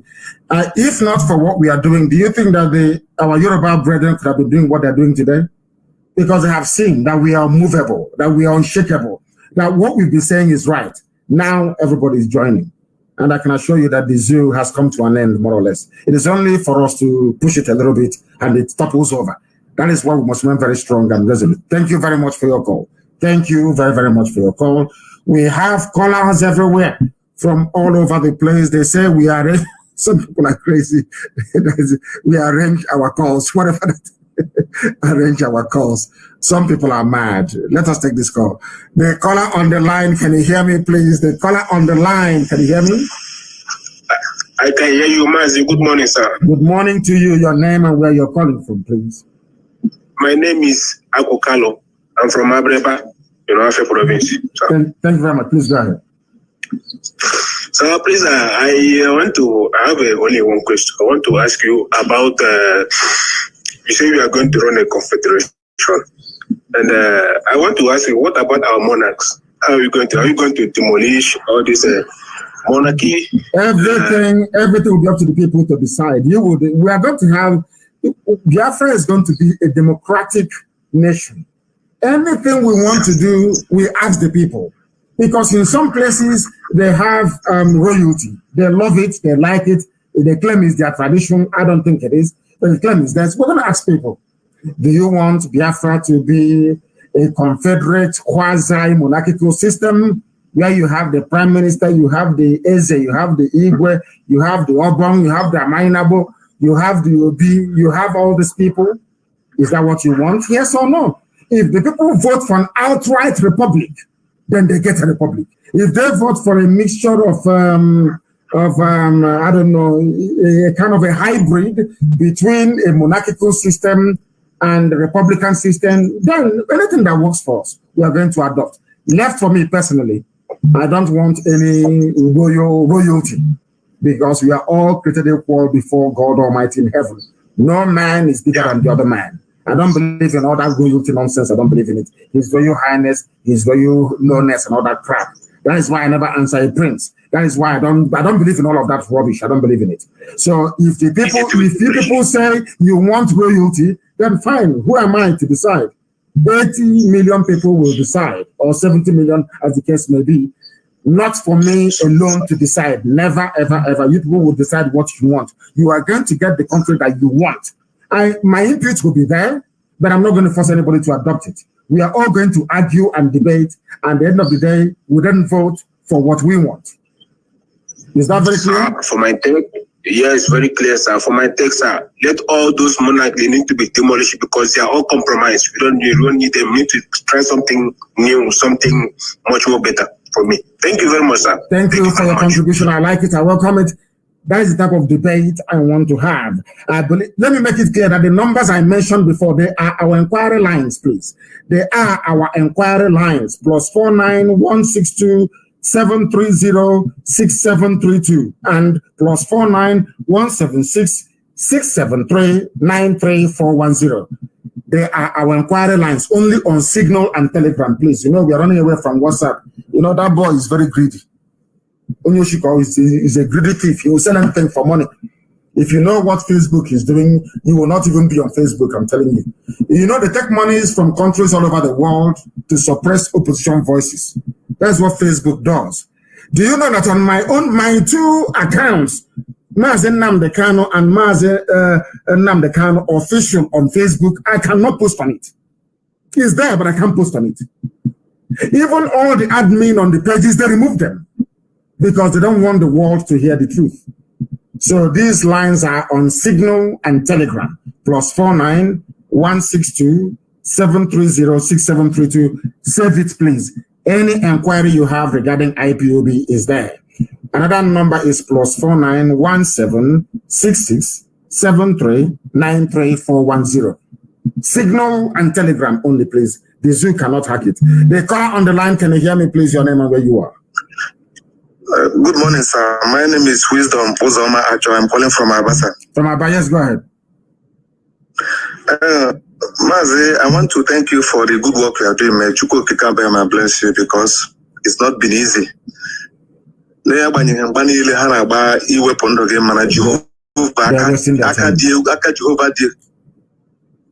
was in that time. Go ahead, please. That was in that time. Go ahead. So I would really want to thank God because God hanged his upon you. And my first question I want to ask, before the white man came, my father told me that we have been circumcising our male child here. Before Britain came, we have been circumcising the male children here, our male child. Then secondly, who handed Nigeria over to Fulani? I don't just know who handed Nigeria over to Fulani, and they are terrorizing everybody, killing everybody. And how old was Zeke and Awolowo when they did the amalgamation? Who was there when they signed those documents? And Britain has been suffering us for all these years. I don't just know who handed it over, because I'm confused here. No, nobody handed over anything to them. They just came, saw, conquered, and took everything for themselves. And when they were leaving, they had a choice of either handing over power to Azikiwe, who is the only frontline nationalist never to lead his country, so to speak, or a nation that he helped to liberate. And let me go back to the question. In 1914, when they amalgamated, there was no Zeke, there were little children, no Awolowo. You should ask yourself, where were our fathers then in 1914? Nobody was consulted. Only one white man and one white woman, they sat down together somewhere in Lokoja after drinking brandy and whiskey. Decided that these two should be together. And why did they amalgamate the North and the South? Because the North was poor. When they keep trotting out all these their lies, they had granite before they discovered oil. We had granite. Granite was sustaining Nigeria. Imagine the lies they tell themselves in the North. When the documents, the Zoo people don't read. Nigerians, those animals, they don't read. The amalgamation papers are there. What does the amalgamation paper say? It says that the reason they asked Lugard in the House of Commons, why are you amalgamating the North and the South? Lugard said because the North is poor. The North is not viable. They have been poor from the beginning. They are parasites, and they are poor till today, and they will remain poor forever and ever. That's how Chukwuka made them. Now, coming back to what you said about Zeke. Zeke, I don't know if it was about 4 years old. I think I was, I don't know, maybe 2.5. I don't even think then that Ahmadu Bello had been born. So who was there when this zoo you call Nigeria was created? That is what we are trying to get black people to reason. Our job here is to get people to reason properly. Because black people, of course, some people are now reasoning properly, but in the men in the zoo, they don't reason properly. That was the lie that we are telling. When people seceded, secessionists. Nobody said that the war of Biafra was fought between those that believed in restructuring and those that were against restructuring. It was a war about restructuring, not about secession. And that's what we have to do. Now, let me make it very, very clear, not just to yourself, but to everybody who's listening, that Nigeria is a joke, one almighty joke, where lies and deception obtain. Where lies and deception obtain at all times. No Nigerian created any Nigeria because there is no Nigerian. You are either from Biafra, you Duduwa, you are from Arewa, you are from Kwarafa Kingdom, which is the Middle Belt. Nobody is a Nigerian. And I've said this thing many times. If I ask you now to send your wife or your girlfriend or your lover, please go and dress like a Nigerian and come out. It's a simple experiment. Please, can you give me the Nigerian dressing? Dress the way a Nigerian should dress and come out. We'll start dragging that person. One will say, oh, it's Yoruba. The other one will say is a Biafran dressing. Another one will say it is a northern dressing or middle belt. There is not even one common food. No common religion, no common food, no common language, not even the way they dress. Nothing unites them together.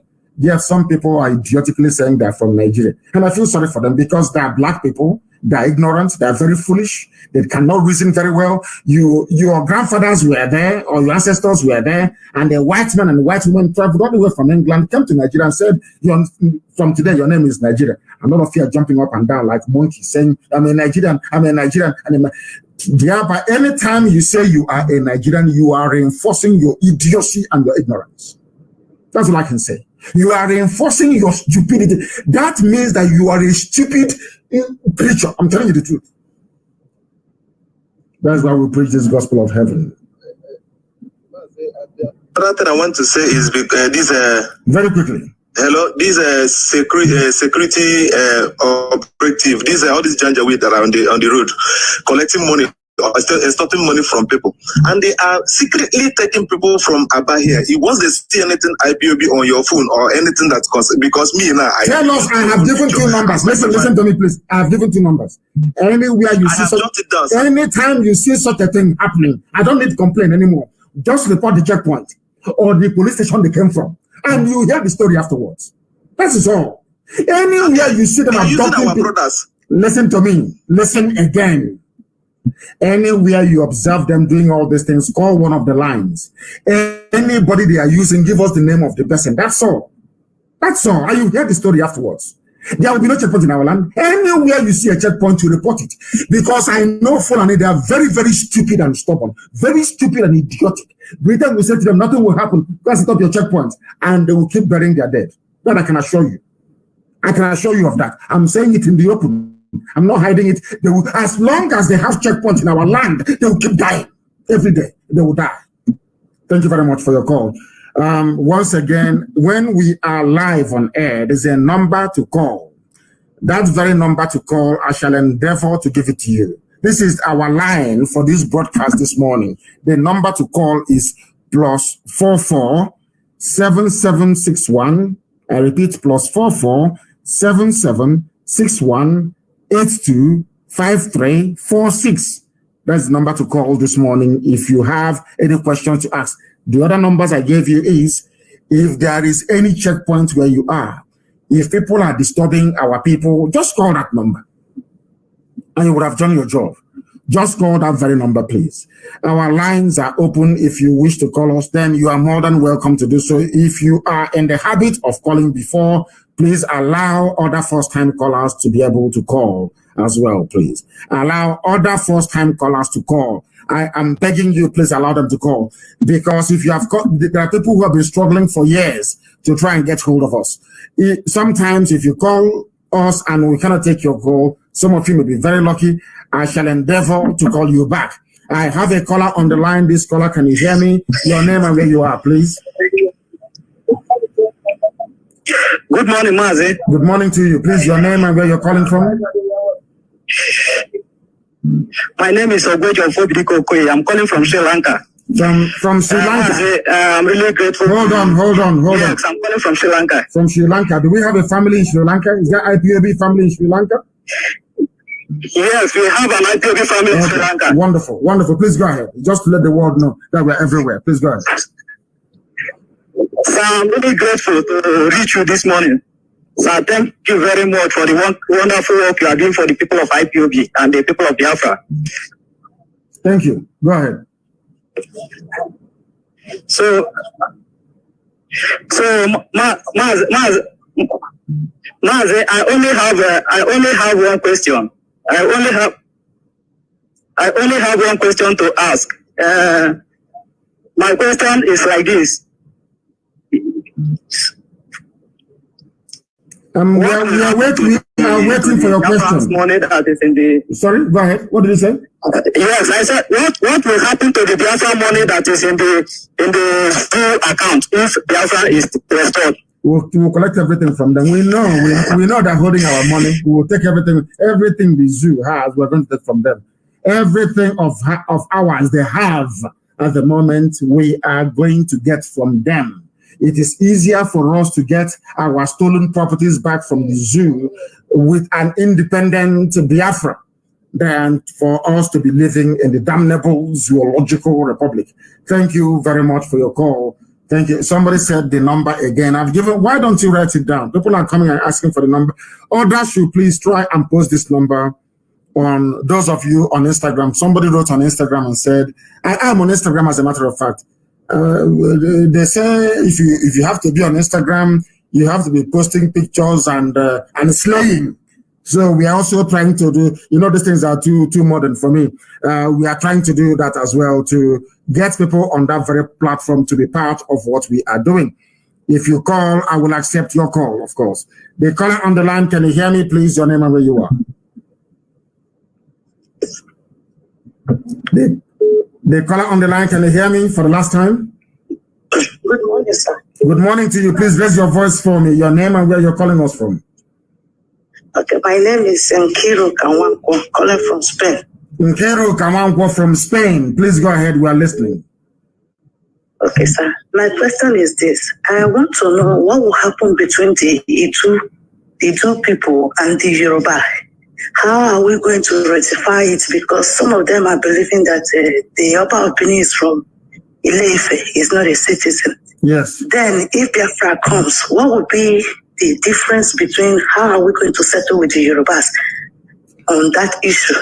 We are going to, very simple, you ask the people. We are not going to be like the zoo. We are going to ask the people of Idu, Igodomigodo, especially within the Benin Kingdom itself. I don't want us to confuse Benin Kingdom with the whole of Edo. The whole of Edo is not Benin Kingdom, because we have Igbo Akre, Wanke, Igbo people inside the Edo state. They are not part and parcel of the Benin Kingdom.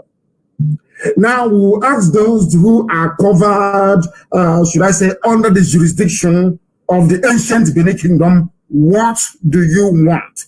They will tell us if they want to be part of Biafra, or if they want to be part of Oduduwa, or if they want to be on their own. I gave an example many, many years ago, even before I became convinced, even before they lectured me about the history of Idu, Igodomigodo land.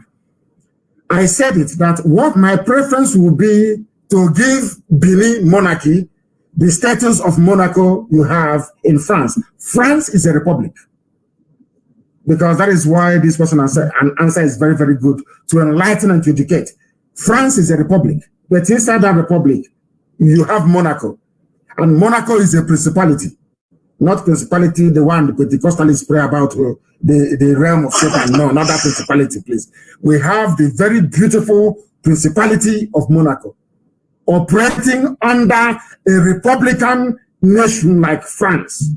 The same thing can apply. We can give the Oba of Benin that very special status in Biafra or in Oduduwa. If they opt out of Biafra, then they can negotiate with the Oduduwa brethren. It's not our business.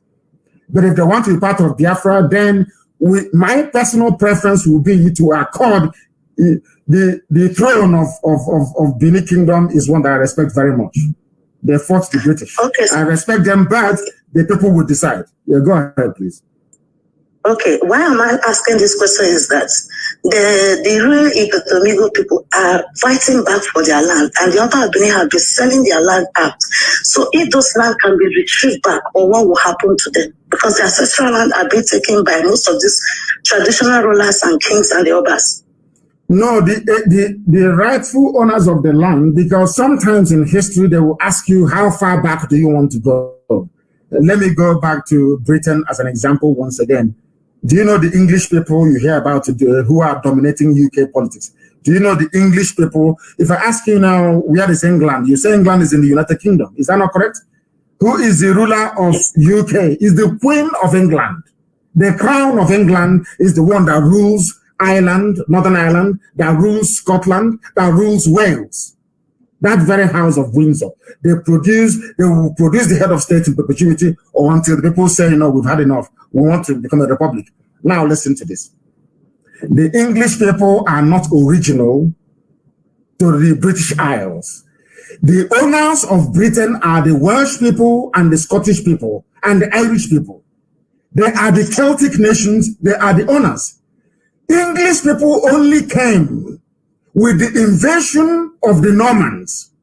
But before that, there were the Saxons. The Saxons came and the Angles came. That's where you get the word English language. The Angles from Denmark.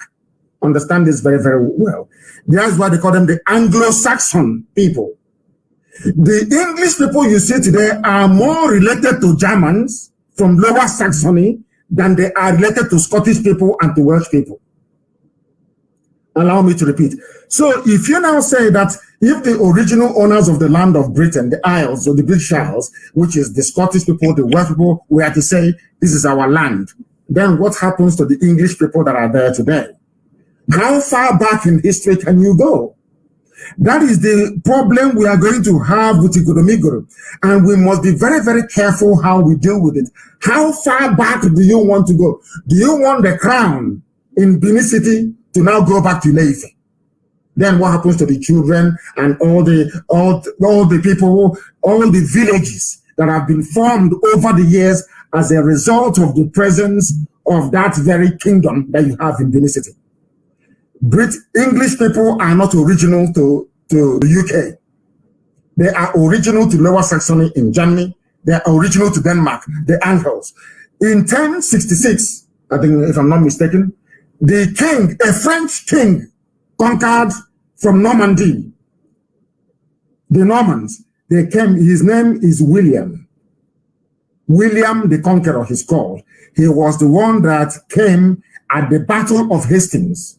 That is why there is a place in Kent. The name of the village is called Battle. That's where you got the dictionary word battle. When I'm fighting with them, I'm saying we are going into battle. It's the name of a village in England.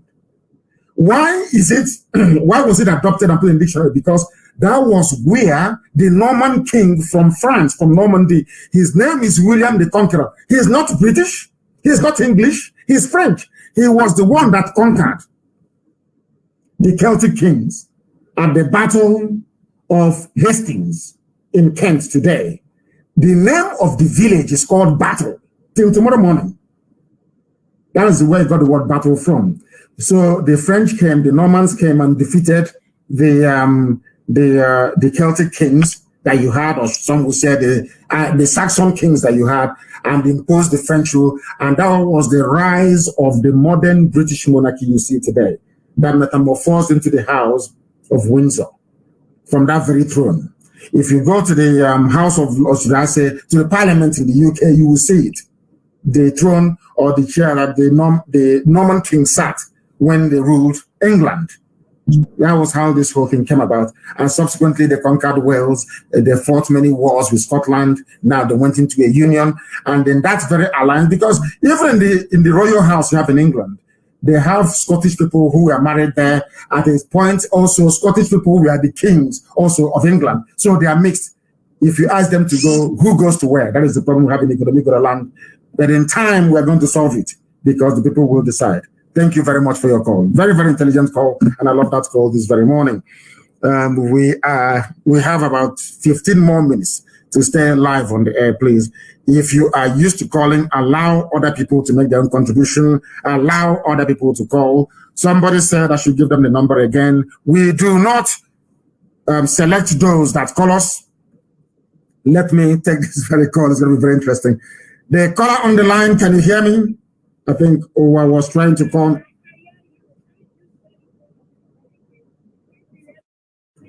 And please, please try and hold on for a second. I am trying as much as I can to get your call to come out on speaker. I am trying the much I can. Please hold on. Give us your name again and where you're calling from, please. Yes, sir. Mazi, good morning, sir. I love you very much. My name is Uwa Sophia Obaze. I love you, sir. You know, if I can take your brain and put it on my way, I could have been very happy. Thank you, sir. Sir, I want to thank you, sir, for all what you are doing for us. That my own contribution is that, sir. Yes. Thank you for the answer you give to our sister from Spain. I love that answer because I've answered it many, many times. You can't drive the people there away. They have stayed there for 800 years, so we cannot drive them away. People have to decide their fate. So I'm not going to talk about that one because they have answered the question. Sir, I want to, my own opinion. Our Aboriginal people have to get up, sir.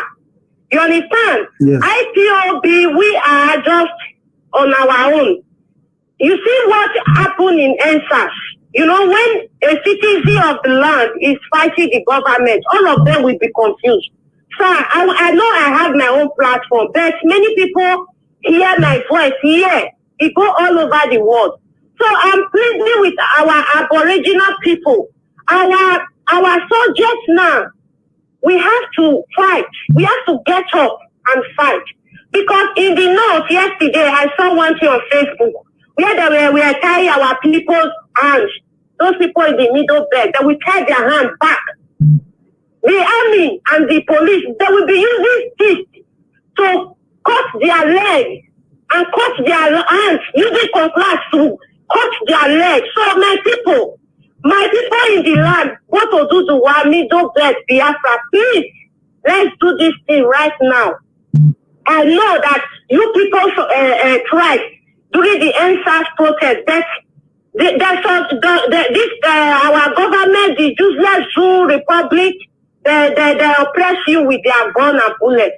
But this time, my people, please, we have to stand up and do it, because our girls that they are calling me, they are in the custody. They are beating them, raping them. They are not even giving them food.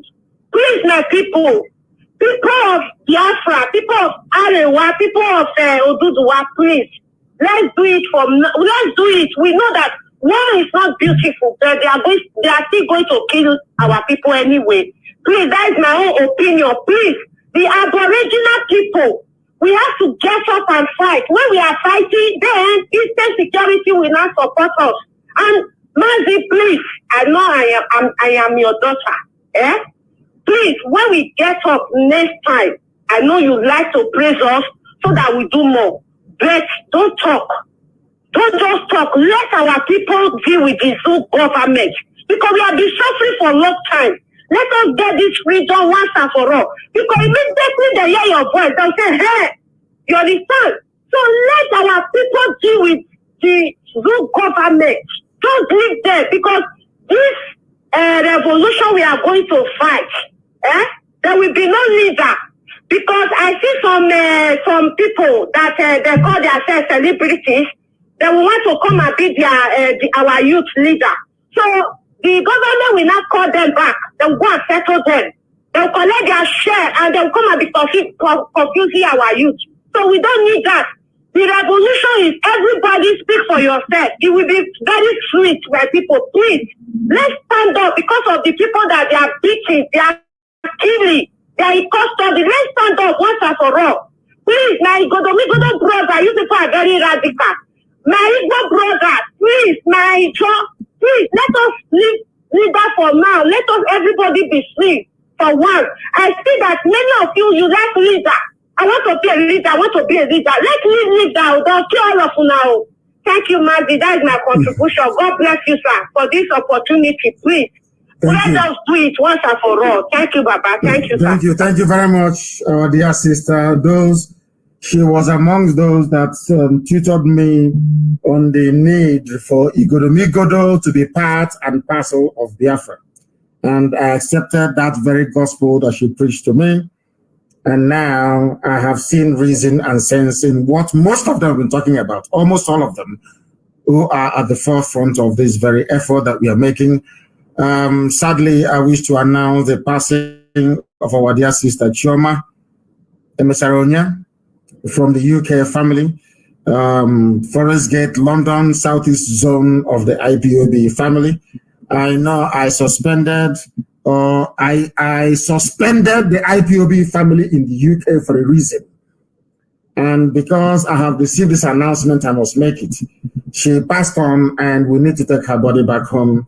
And I want our people, I will temporarily lift the suspension on the entire UK family to gather and to make sure that we send her body home and do what we are supposed to do, because we are one family.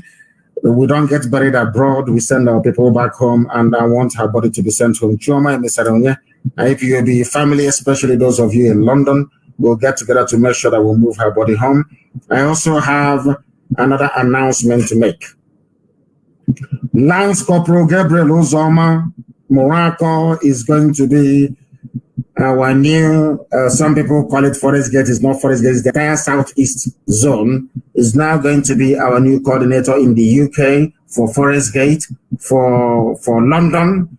And the meeting is held in Forest Gate. Let me make it very clear.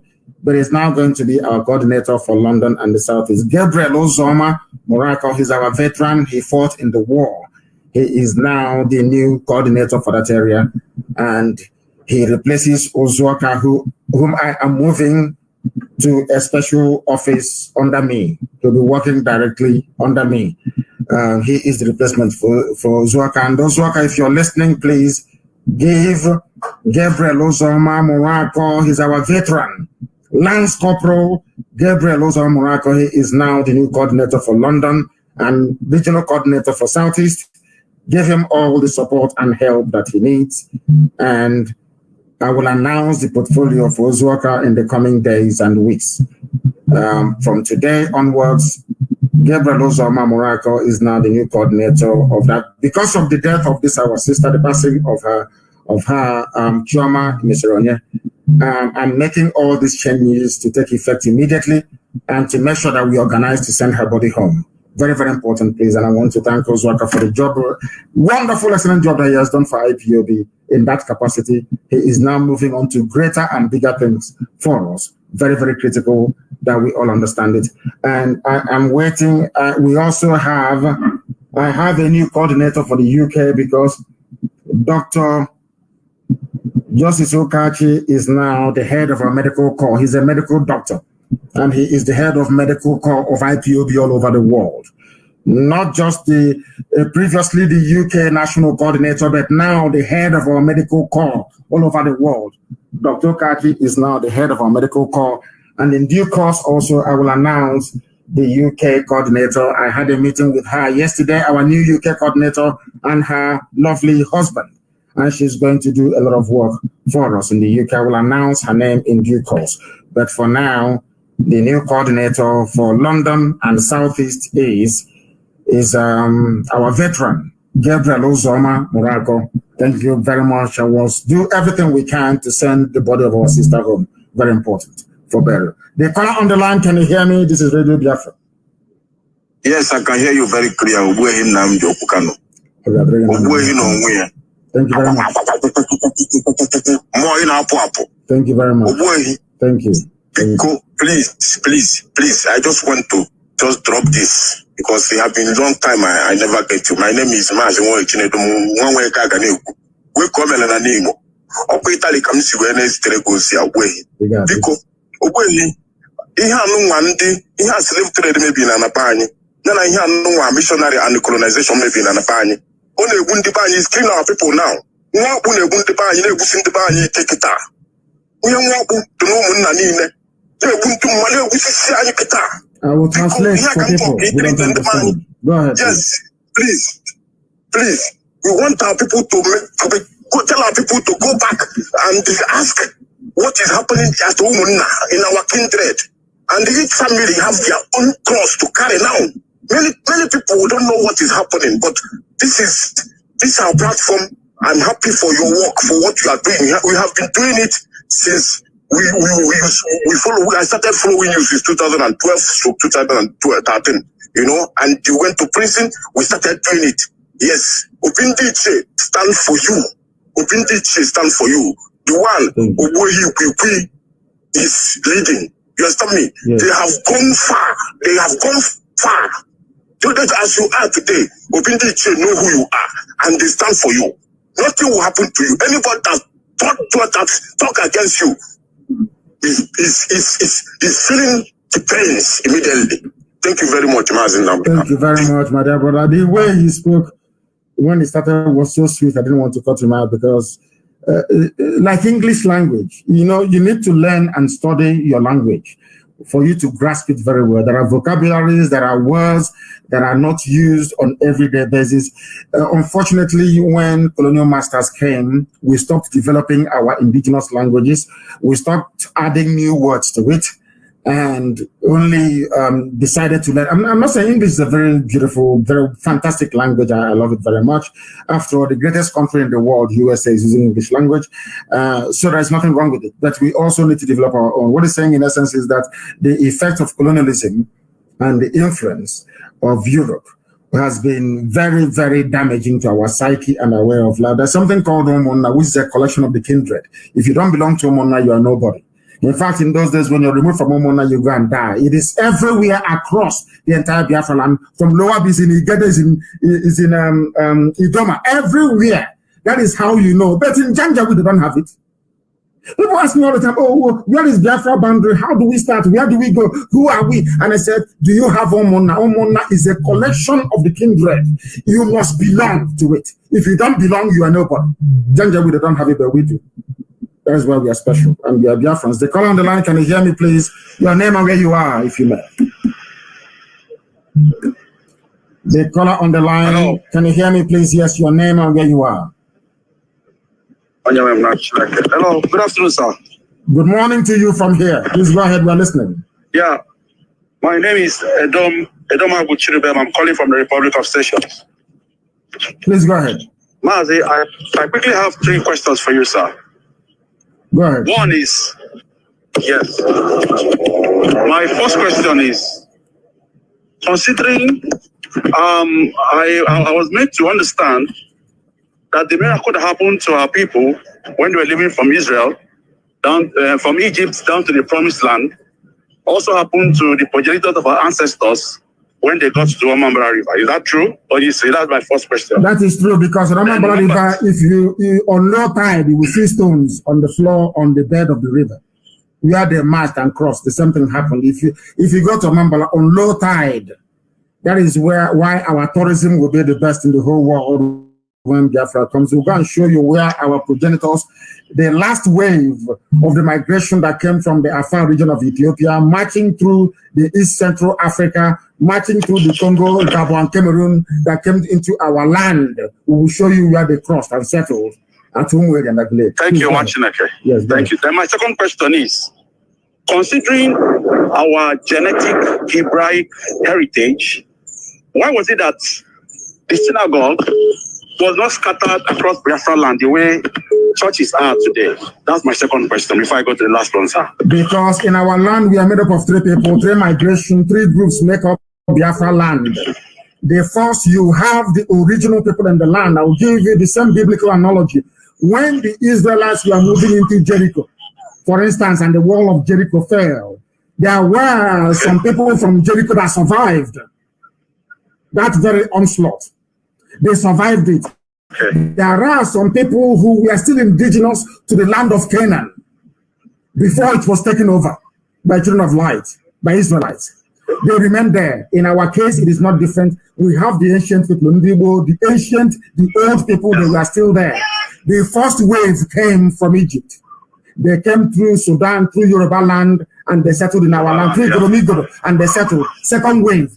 I want to let the world understand that 3 distinct peoples make up Biafrans all over the world. The first are the original people, the people that know how to process palm oil. Palm oil, the original people. They are called the Bijango people that are now only found in Guinea. That is why if you go to Guinea, the same way we process palm oil is how they process it. They are called the Bijangos, the ancient people, the very old people, the oldest people on the face of the earth.